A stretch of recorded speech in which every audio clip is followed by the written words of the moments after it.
За сайн байцгаана уу монголчуудаа Стокгольмоос наран чимэг ярьж байна.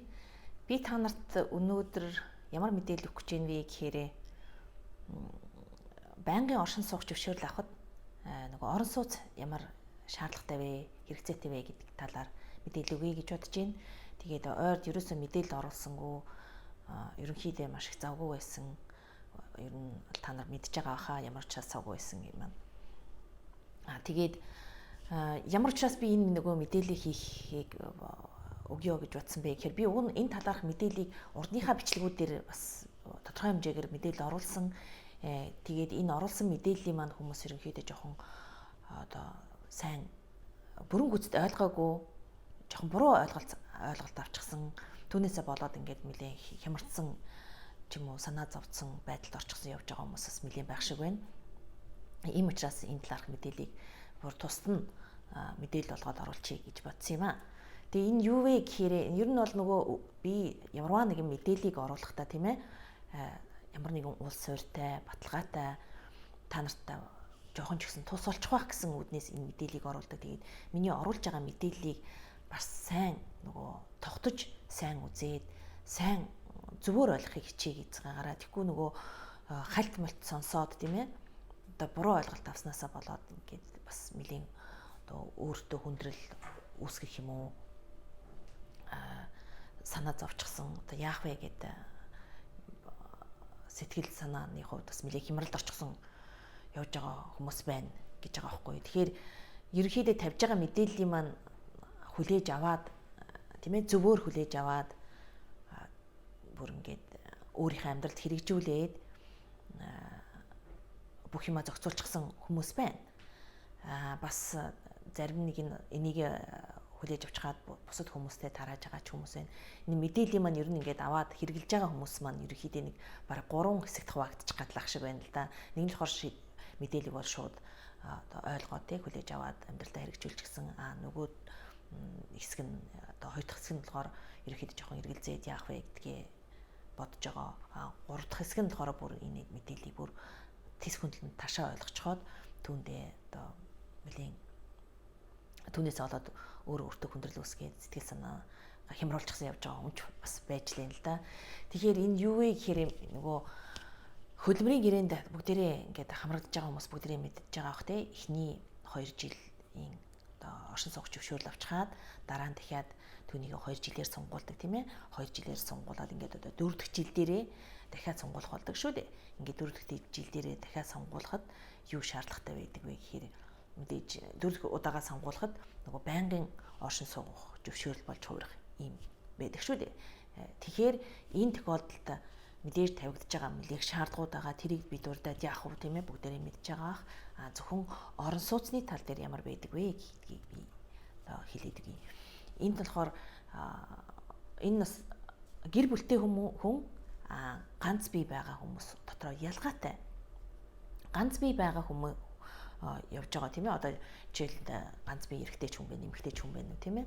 Ийм тохиолдолд ингээд нөгөө явсаар хагаад 4 дахь жил дээрээ байнгын оршин суугч зөвшөөрлийнхөө хүсэлтийг гаргахад танаас бол ямарваа нэгэн та заавал одоо нэгдүгээр хөлсний байртай байж ах хэвээр гэдэг ч юм уу тийм ээ. Эсвэл ямар жишээсэн та нөгөө ор хоронтой байх хэвээр өөрийн гэсэн нэр дээрээ ийм байртай байх хэвээр гэдэг шаардлагыг бол тавьдаггүй.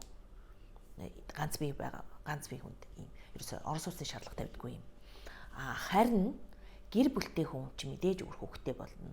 Одоо эхнэр нөхөр гэдэг. Гэр бүлтэй байгаа хүмүүсээс юу шаарддаг вэ гэхээр та ямар ч байсан нөгөө ор хоронтой байх ёстой гэдэг үднээсээ танд нөгөө өөрийн нэр дээрээ тийм үү одоо хөлсний байртай байж болно. Энийг нөгөө first hand гэж хэлдэг тийм ээ. Энэ болохоор одоо анхны өөрийнхөө нэр дээр тэр ямарваа нэгэн байр орон сууцыг хөлсний байр орон сууцыг хөлсөлж байгаа. Эсвэл андра ханд энэ болохоор нөгөө эхний хөлслөгчөөс нь дараагийн хоёр дахь хүн нь нөгөө тэр хүнээс хөлсөлсөн байж болдог. Гэхдээ тэр нөгөө яг та өөрийнхөө нэр дээр одоо андра хандрын нөгөө гэрээгээр хоёр дахь төрөслөгчийн гэрээг энийг болохоор first hand буюу скол андра хандаар та орон сууц хөлсний байранд амьдарч иж болно.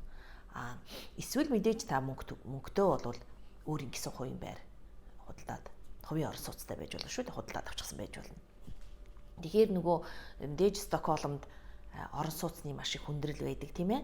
Тэгэхээр олдох нь тийм амар биш байдаг. Тийм учраас хүмүүс ихэвчлэн манайхан нөгөө гэр бүлтэй хүмүүс ихэвчлэн банкны зээл авч агаад байр худалдаад авчихдаг ийм тохиолдол байдаг. Тэрнээс бол заавал та байр худалдаж авах ёстой. Худалдаад авчихсан хувийн байртай байх ёстой гэсэн тийм дүрм журм байхгүй. Зүгээр та нөгөө одоо first hand юм уу, андра хандаар ч юм уу эсвэл хувийн орон сууцтай ч юм уу тий аль нэгээр нь ямарваа ч байсан та өөрийн гэсэн нэр дээрээ ямарваа нэгэн хөлсний байр эсвэл хувийн байртай байх ёстой гэсэн шаардлагыг тавиад үздэг. Энэ нь яагаад вэ гэхээр тийм ээ гэр бүлтэй хүмүүс ч өөр хүүхдтэй гэж хэлдэг.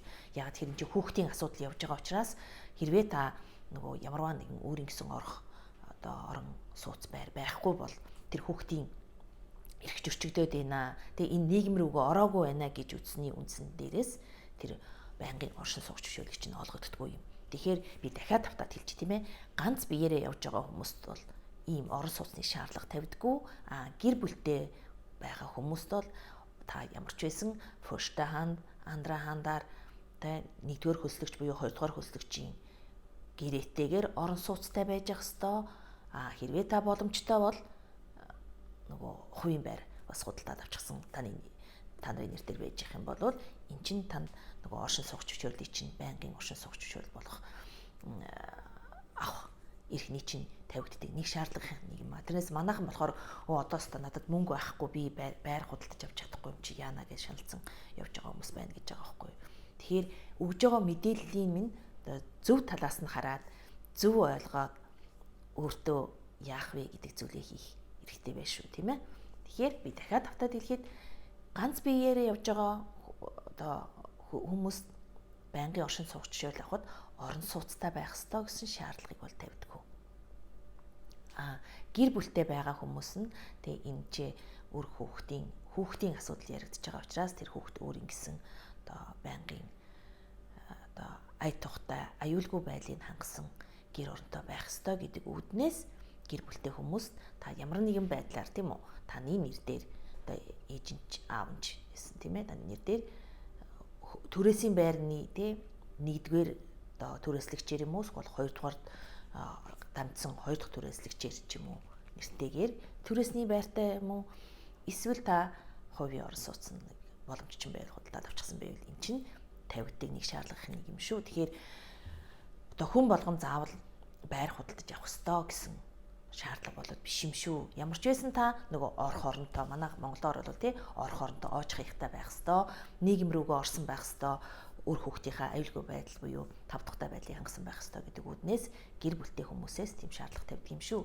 Тэгэхээр миний нөгж байгаа мэдээллийг одоо маш сайн сонсоод зөвөр ойлгоод цаашаага яах вэ гэдэг алхмаа хийгэрэй гэж та нарт зөвлөх байна. За тэгээд миний өгч байгаа мэдээллийг сонссонд баярлалаа. Тэгээд хэрвээ танд миний бичлэгүүд таалагдж байгаа бол танд хэрэгцээтэй гэж үзэж байгаа бол та миний бичлэгийн дор байгаа subscribe хийгээрэй. Одоо тэгэх юм бол миний тавьж байгаа мэдээллүүд танд цаг тухай бүрдээ түргэн шуурхай хүрэх болно. Мөн урд нь тавигдсан бичлэгүүдийг та нөхөд үзэх боломжтой юм шүү гэж та нарт хэлэх байна. За тэгээд анхаарал тавьж сонссонд маш их баярлалаа. Дараагийн бичлэг хүртэл баяр таа.